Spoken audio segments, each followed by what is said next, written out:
बहू का डर। श्याम सिंह ब्रजगांव का जाना माना सज्जन व्यक्ति था।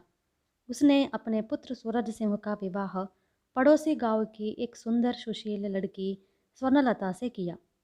जिस दिन स्वर्णलता अपने गृह आई, श्याम सिंह ने उसे समझाकर कहा, देखो बहू, तुम्हारी सास का स्वभाव जरा चिड़चिड़ा है। वह जो कहे तुम शांतिपूर्वक उसका कहा करती रहना। अच्छा पिताजी। स्वर्णलता ने स्वीकृति में सिर हिलाया। स्वर्णलता बड़े सब्र और परिश्रम से घर का कामकाज करने लगी। सास कमलाबाई जब तक उसके सिर नए नए काम देती, पर स्वर्णलता बिना किसी आनाकानी के सब काम कर देती। एक दिन स्वर्णलता को कुएं से पानी लाने में कुछ देर हो गई।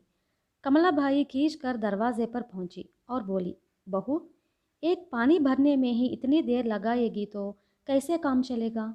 ये कपड़े खप धोएगी। सास की तेज आवाज़ से स्वर्णलता घबरा कर कांपने लगी। नियंत्रण न रहने से उसके हाथ का कलश नीचे गिर गया और उसमें एक तरफ गड्ढा पड़ गया। कमलाबाई ने उसे और भी झड़कियां दी। स्वर्णलता कांप कर चुप रह गई। पिछवाड़े के कमरे से श्याम सिंह ने यह देखा तो पत्नी के पास जाकर उसे शांत करते हुए बोले, बहू डर रही है, अब उसे और कुछ मत कहो। एक दिन दोपहर के समय जब सब लोग खाने बैठे तो स्वर्णलता ने घी परोसने के लिए कटोरी उठाई। कमलाबाई ने बहू की तरफ तेज निगाही से देखकर कहा, बहू, मैंने तुम्हें कितनी बार समझाया कि घी को गर्म किए बिना मत परोसा करो। कैसी जड़बुद्धि है तुम्हारी? स्वर्णलता डर से थरथर कांपने लगी और उसके हाथ से घी की कटोरी छुटकर जमीन पर गिर गई। अरे, शुद्ध देसी घी! इतने महंगे घी को गिरा कर तूने कितना नुकसान कर दिया, कहकर कमलाबाई जोर जोर से बहू को डांटने लगी। बहू को कांपते देख श्याम सिंह को बड़ा रहम आया। उसने जैसे तैसे पत्नी को समझा बुझाकर शांत किया। एक दिन शाम को स्वर्णलता कुएं से पानी खींच रही थी। उसी समय कमलाबाई वहाँ मुंह बनाए आ पहुंची और गरज कर बोली, अरे बहू, वहाँ चूल्हे पर चावल जला रहा है और तू जरा भी परवाह ना किया यहाँ चली आई है। तेरे दिमाग में क्या गोबर भरा है? कुछ भी अकल नहीं है? स्वर्णलता घबरा गई। इस कारण उसके हाथ से रस्सी छूट गई और डोल कुएं में जा पड़ा।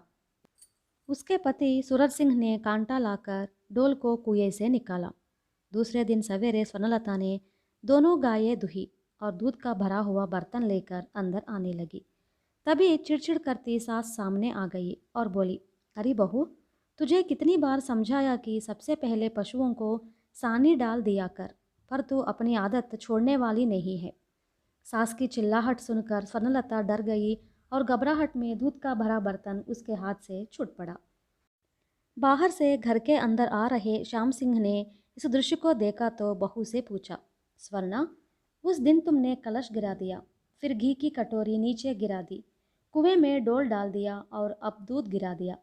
यह तुमसे अक्सर क्या हो जाता है? ऐसे ही करती जाओगी तो काम कैसे चलेगा?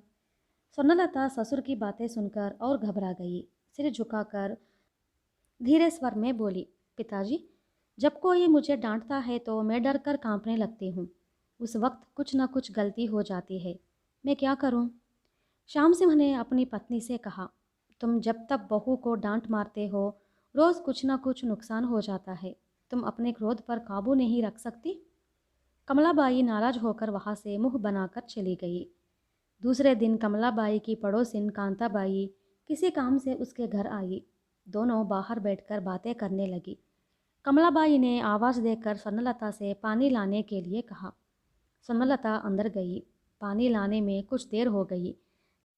सास ने क्रोध होकर कहा, मेरे पुकारते ही तुझे पानी लाकर देने में क्या मुसीबत आ गई थी? स्वर्णलता भय के मारे कांप उठी और उसके हाथ से पानी का लोटा नीचे गिर पड़ा। कमलाबाई खींचकर कांताबाई से बोली, बहन, मैं तो अपनी बहू से तंग आ गई हूँ। ज़रा सा कुछ कहती हूँ तो हाथ की चीज़ नीचे गिरा देती है और पूछने पर कहती है मुझे डर लगता है। सच मानो मैं अपनी बहू से तंग आ गई हूँ। हाँ बहन, कुछ लड़कियाँ जब नई नई ससुराल में आती है तो इसी तरह डरती रहती है।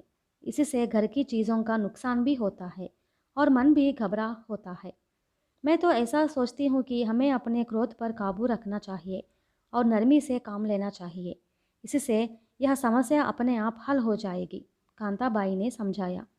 उस दिन से कमलाबाई अपने चिड़चिड़े स्वभाव पर काबू रखती और बहू से शांतिपूर्वक बात करती।